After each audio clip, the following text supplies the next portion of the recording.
And thanks everybody for joining today and taking some time out of your day to check out this content and what I'm going to go through here. And I'm going to talk about how much does in-house CVE management cost your business. It might be something that you feel like is creating some friction or is sucking some time from your developers, but you haven't put numbers behind it, or you haven't really dug into the details around it. So I'm going to go through that here today. We regularly talk to our customers about in-house CVE management. And so this study is based on a methodology that we've followed here. And we've done deep dive interviews with customer security and software engineering leadership and their teams to identify how outsourcing CVE remediation and enhancing container image security translates into the dollar savings and accelerated innovation for their teams. So we've spoken to segments like healthcare, telecom, financial services, consumer technology, really across the board, and a variety of different revenue segments. So it's a pretty broad analysis. And through deep dive interviews, that's been our methodology around this.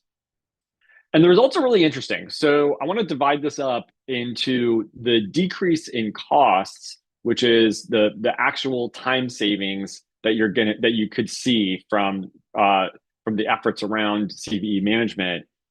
But then I also am going to talk about a bunch of broader business benefits that we've found in working with these organizations. And so what we find is that there's kind of a knock-on effect of other things that are happening in the organization that addressing CVE management unlocks or has an impact on. But the first thing I'm going to go through is on the costs. So customers save engineering time and effort by outsourcing CVE remediation and image hardening. There's a bunch of areas that this breaks down into. There's the remediation work itself, which is the triaging, figuring out what to fix. Is there a fix available? The actual patching process, testing around that. That's about, on average, about 2.1 million in saved annually. That's often the biggest chunk of effort here and the most obvious one. But then there are these other areas that go along with container security, just areas around like image hardening, making sure that you're applying security best practices and locking down configurations and least privilege access and things like that. That can be a bunch of effort and energy. Compliance work, being able to show compliance and being able to demonstrate compliance that you've adhered to certain rules and regulations, or you're taking additional actions on the technology to adhere to that compliance. And then customer escalations. For those of you that ship software for on-prem deployment or deployment in customer environments, they might be scanning that software and looking for CVEs. And you probably have to handle some amount of interaction with customers to address what CVEs you are addressing and which ones you are not, and things like that. So let's break this down. We'll go down into each one of these buckets and talk about it in a little more detail. So for CVE remediation, what does that workflow look like around remediating CVEs? So, you're reviewing CVE scanner results, you're assessing and prioritizing what needs to be remediated, applying patches and configuring systems to address vulnerabilities, validating if those vulnerabilities have been resolved, and then monitoring and documenting policies for compliance. So it's a bunch of different things that break down here this process that you're going through. The cost savings unlocked by organizations here, as I said, the 2.1 million was an average, but to kind of call out a couple of interesting anecdotal points around this, in the consumer and commerce industry, we found it's a bit higher, about 3 million per year, through substantial CVE patching efforts. And this is often to keep pace with the rapid release cycles and a microservice heavy architecture we see in these environments. A lot of e-commerce companies have hundreds of microservices that they're using, and they often have a much more rapid release cycle around these. And so they see that the efforts around patching and keeping up with that patching, and also like when you are updating from an upstream source of an image, every time you go and you kind of pull an upstream image, you're kind of reworking a lot of what that patching and triaging has to look like. So there's a lot of substantial effort in that environment. When we go into another interesting data point, mid-market segment, about $500 million to $1 billion in revenue type companies, what we see is about, on that average, 2.1 million in average annual savings. And this is often, due to just a higher cost of manual CVE remediation in the absence of infrastructure to tackle CVEs. These are organizations that are under pressure because they're probably selling to larger companies. They're probably under more scrutiny to demonstrate compliance or just a higher security environment. Yet they don't quite have all of the infrastructure or automation in place that you might find in a very large organization. So they're kind of stuck in the middle there. And we find that that's a particularly painful point around CVE remediation.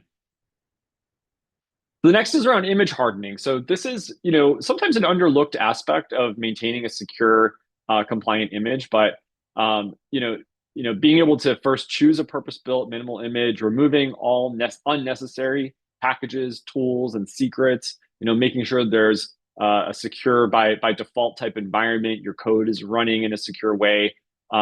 Implementing least privilege access, so making sure you're not running as root to prevent other, certain kinds of attacks from happening that infiltrate your application. Apply secure configurations and best practices, and then maintaining image security continuously over time. There's a lot of efforts that go into just kind of the underlying image hardening, aside from the CVEs themselves. Healthcare organizations, we see having the largest chunk of pain here, with 800K in average annual savings by eliminating resource-intensive image hardening across complex legacy and modern environments. This is, we assume, because they are in a higher security scrutiny environment where it's not just checking the box on CVEs. Security is actually authentically really important to these organizations because they're handling sensitive patient data. And so we see them putting in significant efforts into this area around image hardening and securing their containers. In larger enterprises, this also kind of comes up and again kind of maps with a higher maturity type organization that is tackling some of the basics, but really there's a high cost to the risk of being breached. And they're putting in added efforts to be able to really make sure that their container environments are secure. So we see about a $500,000 average in annual savings due to the image hardening piece across an extensive number of images. Okay, so then moving on to compliance, here a number of the things that you're thinking about are documenting weaknesses and descripting those weaknesses. So this is oftentimes compliance frameworks like FedRAMP require you to take each vulnerability that exists and document that vulnerability, why or why not it matters, what you're doing to address that. In FedRAMP, that's the POAM process, is what you kind of go through with that. Other frameworks have some variance on this. And then you're going to assess and prioritize that risk and draft your vulnerability remediation plan, what you're going to be doing about this, and then tracking and reporting on target completion date and status. So this just showing this work around showing compliance, let alone implementing the compliance necessary, can be pretty significant. In telecom and infrastructure, we found $500,000 in annual savings driven by this high cost of image management and stringent compliance. And then in the technology sector more broadly, again, a little under $500,000 in annual savings by offloading the complex and heavy burden of maintaining federally compliant images. So similarly, sort of subject to some of those regulations. The final area is often one that is underlooked until you really start to think about all the areas that this is costing your organization. And this is time and energy that's spent by people. It could be in the security team. It could be DevSecOps. It could be support that handles this. So variety of teams can get impacted by this. And effectively here, it's an issue of gathering and sharing information immediately with your customer, being able to respond quickly to their requests around what you're doing about certain CVEs or ones that have popped up that they've seen in the code that you've shipped over to them. Engaging with your internal teams to perhaps triage them. If it's something that you don't have a handle on, you want to be able to respond quickly around that and triage what's going on with those CVEs. And then communicating plans and setting expectations with your customers. And finally, developing and delivering on the remediation for the subset that are actually a problem, that are not false positives or something like that. So, a number of different aspects here, different people involved. It can cause some organizational friction. And then, on the cost saving side around this, in technology companies, we see this being a pretty significant thing. They're often building and shipping technology to their customers, and especially if they have an on-prem deployment option. So we see about 150K annual savings by eliminating delays, upholding contractual SLAs, and saving engineering time.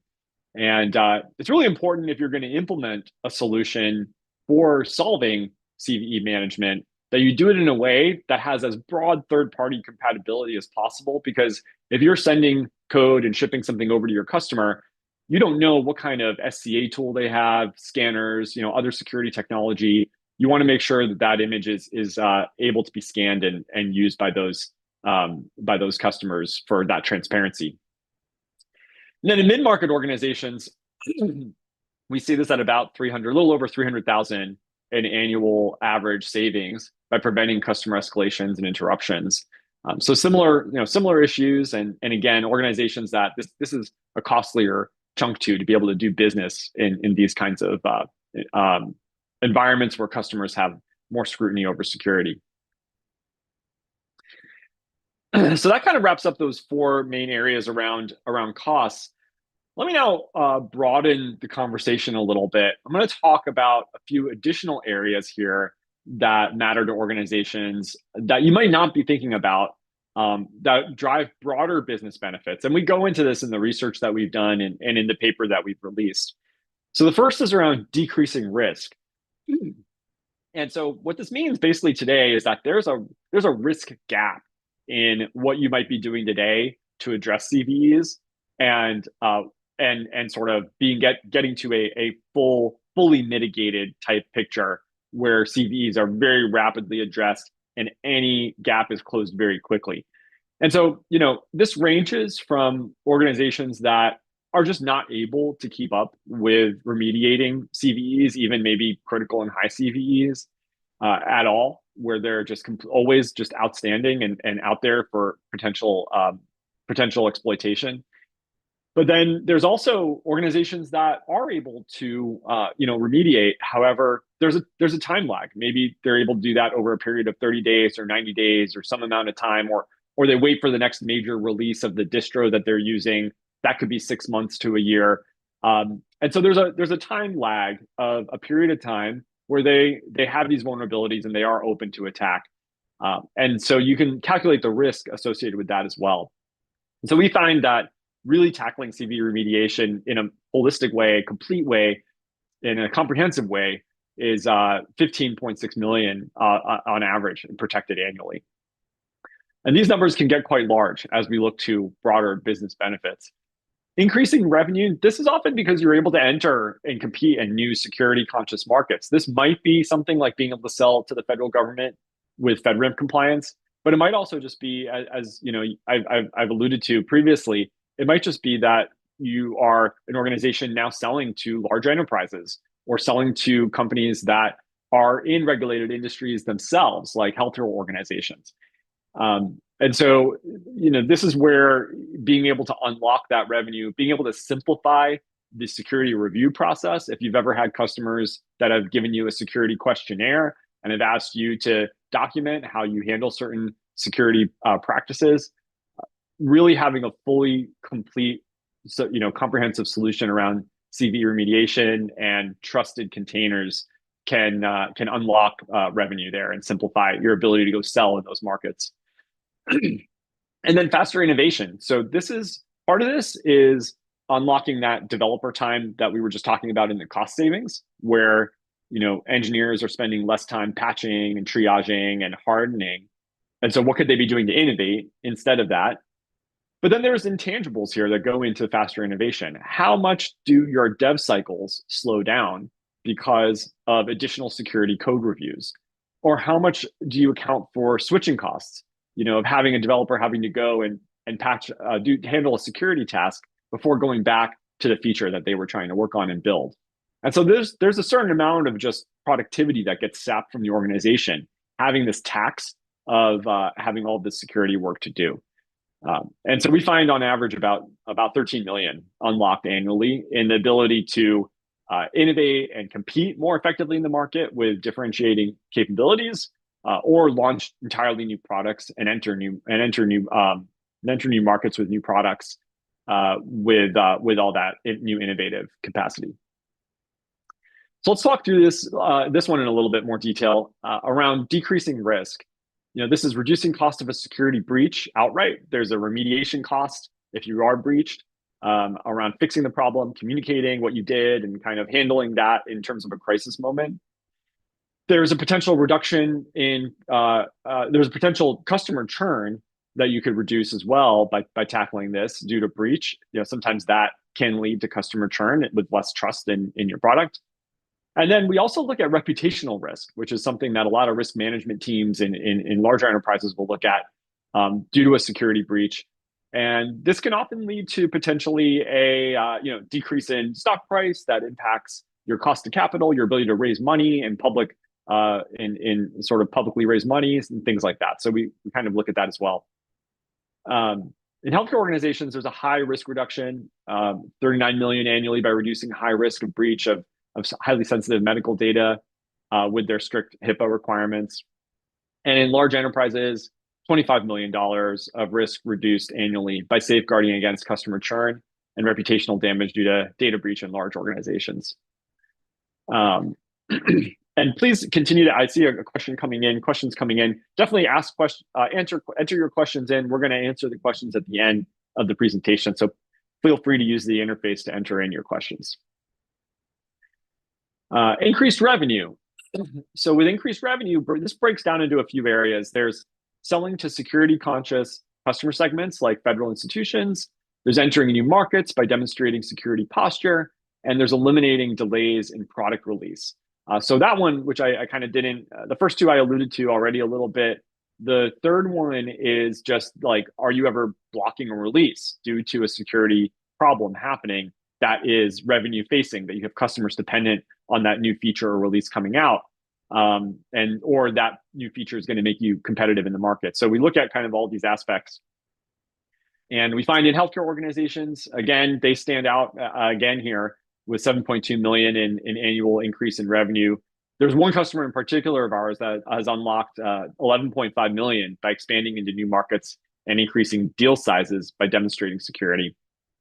And then in growth stage organizations, about 100 to 500 million in revenue companies, about 12 million in average annual revenue by unblocking enterprise deals.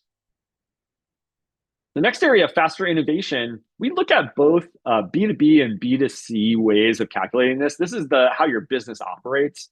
So we kind of break it down that way. In B2B organizations, it's about kind of competing for business, being able to increase your win rate due to faster innovation. In B2C organizations, a lot of times what you're focused on in your roadmap is what drives engagement on your site. And that leads to better funnel metrics down the line in terms of conversions and then purchases maybe on your platform or things like that. So we kind of look at the ability to impact both of those things. And then we also separately look at the ability to launch new products that target newer customer segments and increase your product portfolio. So here in telecom and infrastructure, perhaps being just a very competitive market, is pretty focused on this and in terms of how they try to unlock innovation, with 43 million unlocked by launching competitive products and features. And then in the consumer and e-commerce, 10 million unlocked by increasing speed to market and shrinking launch timelines. And that's more of the B2C type calculation. How do we accelerate that? So when we take all of these things together, that kind of summarizes these different areas in our research. And, when you look at it, you've got these 4 different areas of value. These are things that, are probably you care about at a CEO, at a board level in your organization. These are things that all the projects that you're working on bubble up into that you're trying to impact. So the question is, like, where do you prioritize CVE remediation and automating CVEs as part of all of the work you're doing to drive these kinds of results today? And so you probably have a number of technology initiatives in your organization. Maybe you're trying to build a high velocity engineering organization, become more of a tech company if you're not natively a tech company. Or, maybe you're working to modernize, migrate to cloud native. You're newer on the container journey. You want to start off from the beginning, being secure by default and avoiding this friction in the first place. You might be trying to transform your software build process. Maybe you have a V1 of how your CI/CD pipeline works. You're looking to evolve that and make it more efficient. You might be trying to enter new markets, launch new products. On the security end, you might have initiatives around reducing attack surface. And you're looking at a variety of different holes in your sort of in your in your environment, secure potential security holes, and debating like which ones should I plug, which ones can I plug to improve security. Then you might be thinking about it even from a zero trust perspective. How do I really secure every single piece of infrastructure, all code that's running, and not assuming any trust in the organization and preventing even insider attacks. So these are all things that relate to trying to drive these business results, and where CVE remediation can really kind of be an element to think about.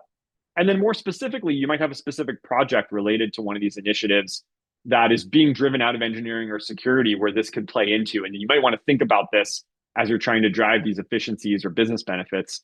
You might have a DevSecOps team or platform team that's trying to implement secure by default SDLC and eliminate and shorten those dev cycle times by taking security out of the developer workflow. Or you might have an initiative just around accelerating your dev platform adoption, and standardizing the way you do secure container images and trusted containers can help accelerate that and provide more of a paved road for your developers. You might already have an initiative to try to do something about this with a golden image program. But you'd like to scale that further. You'd like to move further and faster with golden images. Or you're trying to satisfy customer security requirements, whether that's due to a compliance reason or just a customer that has a higher security environment, as we talked about before, with that ability to drive revenue. You're trying to simplify continuous compliance and then protect from supply chain attacks in general. And so with all of that, I'm going to just kind of pivot here a little bit to talk a little bit about how Chainguard can help solve some of these problems and drive these benefits that our customers have seen. We have a number of required capabilities that you have that to drive all of these different projects. So the things that you probably need in order to make this work are minimal zero CVE images that are just secure by default, that get updated very rapidly. But you also need the ability to extend and customize them. We know from working with our customers, it's not enough to just take a stock image. You do a lot of customization and tailoring to your environment. So you need an ability to do some customization. As I said, you also need third-party scanning compatibility. If you're sending in particular your software over to a customer, that's really important. But even if you in-house use certain tools to do your scanning or to do SCA, you need compatibility with the technology that you're using with the container technology. Malware threats are on the rise. If you're really thinking about reducing the attack surface or reducing risk at that highest level that I talked about, you got to think about malware in addition to CVEs, because every day there are more and more supply chain attacks that are attacking the build process of how open source artifacts are getting put into public repositories. And you want to have things in place that mitigate against those kinds of malware attacks. And then having secure by default practices. This goes back to the image hardening work that I talked about earlier, where, are you ensuring least privilege access? Are you ensuring that your code can only, does not run as root? Are you ensuring that you've used, secure compiler flags and how you've built open source? So there's a lot of this that goes into just having a very secure by default piece of open source software that you're using in your environment. Now, the great thing is that Chainguard is available to solve all of these problems, really. Minimal container images built from source daily, backed by industry-leading CVE remediation, SLA. And our images are extensible. They're broadly compatible. We do extensive testing to make sure that they'll run as expected, as well as be compatible with your scanning environment, and also secure by default. Let me just talk a little bit about what the product is. Chainguard containers, we offer base images and application images. The base images, they might be a little bit more here than you might think about with a base image. This isn't just your OS and system. This also includes pre-built toolchain and runtime packages. So, we have specific images for JDK and JRE in Java, for example. And then application images, this is for the third-party software you use. You may or may not be using a pre-built image for this today. You might go and deploy something like MariaDB or Kubernetes yourself on a base image. We provide this as a pre-built image with just the right dependencies and libraries and runtime and all the right components in a very minimal fashion for that specific application. So we have 1,400 of these images. We've got a library of 1,400. Probably the fastest way out there from getting from source to artifact. In some cases with, for example, OpenSSL, we get access to patches before they're even publicly made available. And so we're able to have that software patched and ready to release as soon as an embargo is lifted, and we're able to buy OpenSSL, and we're able to put that out for consumption. Direct package access, you get access to the underlying packages. We're just putting into GA in the near future here our capabilities around that, and extensibility and customization as well with what we call custom assembly. We rebuild daily, but you consume when you want. Even if your consumption timeframe, if you can only update your environment every 3 months or 6 months, you are still benefiting from a much more streamlined image that will accumulate CVEs at a slower rate. So we're there for you no matter, up to how fast you are able to move. We do have all the security protections and also FIPS compliance. We actually enforce FIPS in our images. We kind of make FIPS a no-brainer. If you try running code on our image that's not FIPS compatible, it will throw off errors. It will require you to be FIPS compatible and validated to run on our images, our FIPS images. And our CVE remediation SLA, 7 days for critical, 14 days for high, medium, low. And so the way we're able to do this is through some underlying technology we built called Chainguard OS and the Chainguard Factory. We have effectively reinvented the Linux distro to be a collection of completely up-to-date set of packages that we are able to assemble on the fly for purpose-built purposes. And we're able to do that. We're able to do this assembly on a daily basis with a very advanced software factory we call the Chainguard Factory.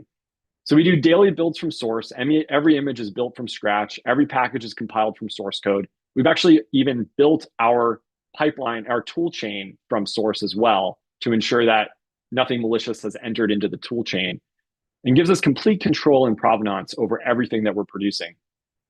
With that, we're able to have complete dependency control. And this is where we do a lot of the work around eliminating CVEs.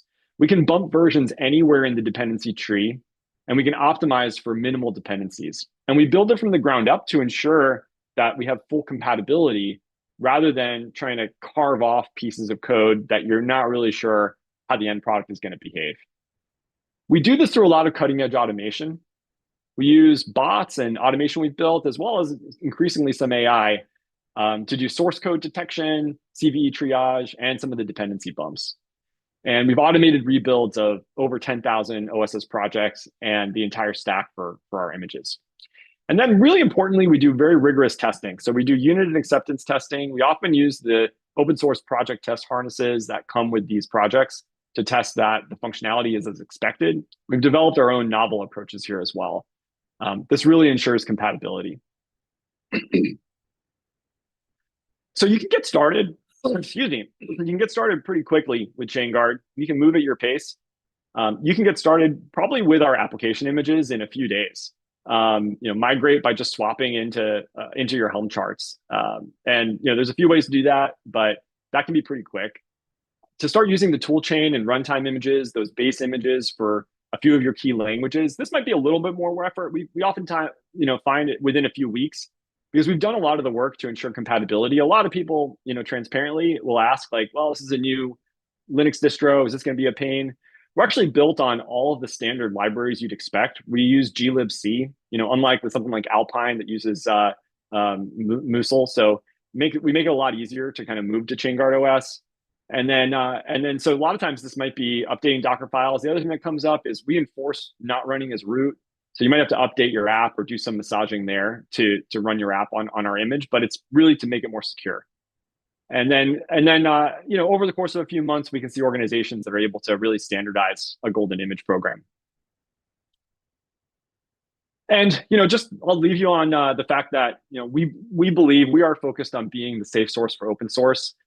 We've got hundreds of customers today using us across various industries, some in highly regulated environments, some large enterprises, and I'll credit the team at Chainguard that really was able to put this in place. We've got an amazing organization in engineering of some of the leaders in open source and in understanding OS level maintenance around Linux, and people that have done things like created the Kubernetes project, SigStore, the Salsa framework, and the founders of the Google Distrolist project.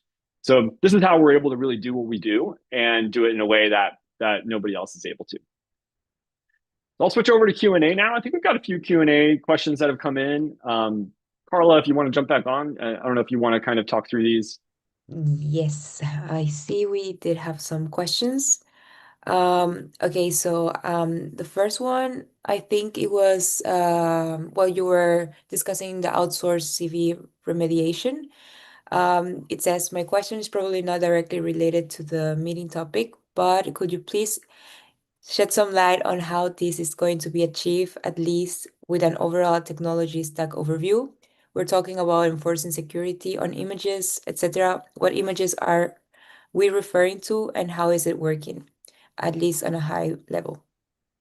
Okay, so yeah, I mean, I think that this is obviously fairly complex question that depends on exactly what's in your environment, but I think it goes back to the testing and quality assurance that we do to make sure that we have broad compatibility with what we've developed.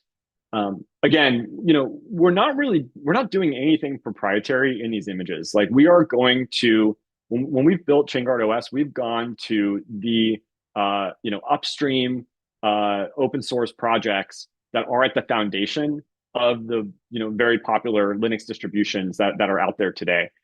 What we're doing is just simply, in a very clean way, building everything ourselves from source code to have 100% provenance and to be able to control certain things. So we do, for example, we use safe compiler flags when we're building our images that protect against certain kinds of scenarios like memory leakage and things like that. So there are some protections we put in place, but with very high compatibility. Thank you. Okay, so I have one more question over here. Someone asked me, how do you balance fighting CVEs with not impeding development speed? How do you balance resolving CVEs without impeding development speed? Yeah, it's a hard thing to do. I think that, for an organization out there that is trying to do this on their own, you probably need to try to build some kind of automation to help you with that. I think that's why, I think that there's been a real need for effectively a product that just, again, gets you from patch availability to artifact as quickly as possible. That's effectively what you're trying to do. And a lot of the CV remediation work and time and energy that's spent out there is in trying to patch things that are sort of in production already or that are running on an older version. You may even try backporting fixes and doing things like that. And it's difficult work when you don't have complete control over that dependency tree, and you can't do what we do internally of managing the dependencies. Really interesting. Thank you, Ed. Okay, guys, do you have any questions? Let's give them a minute. Don't be shy. I think there was. I'm not sure if this one was if you were asking this one, Carla, or maybe I might have And misheard it. How your company gets access to patches that aren't publicly available? yeah, it seems like I think you answered it earlier, but maybe you can Okay, yeah, let me elaborate on elaborate a that bit one a more. little bit. That would be nice. Yeah, so we have a team that is actually very actively involved in the open source community. So a lot of our engineers actually know the maintainers of some of these projects, and we're able to collaborate. Sometimes we are collaborators on these projects ourselves. We will often, if we find things that we can patch, we will contribute back to the upstream open source project. So we're active contributors in the open source community, to try to make sure that everybody has the opportunity for minimizing vulnerabilities. And so with that, we do have access. We're able to access certain things and know when certain patches are coming, and things like that, sometimes ahead of time. Thank you so much. Okay, guys, do we have any more questions? Let's see if we have any new ones. Well, just a reminder, guys, you will get a recording of this, so don't worry about that. I see someone before leaving us was asking for a recording, so that's good. All right. Yeah, well, seems like it was a very clear presentation. Okay, sounds good. Thank you so much, Well, Ed, for amazing presentation. Thanks everyone for joining. And yeah, feel free to shoot your questions on the Platform Engineering Slack if you come up with anything after this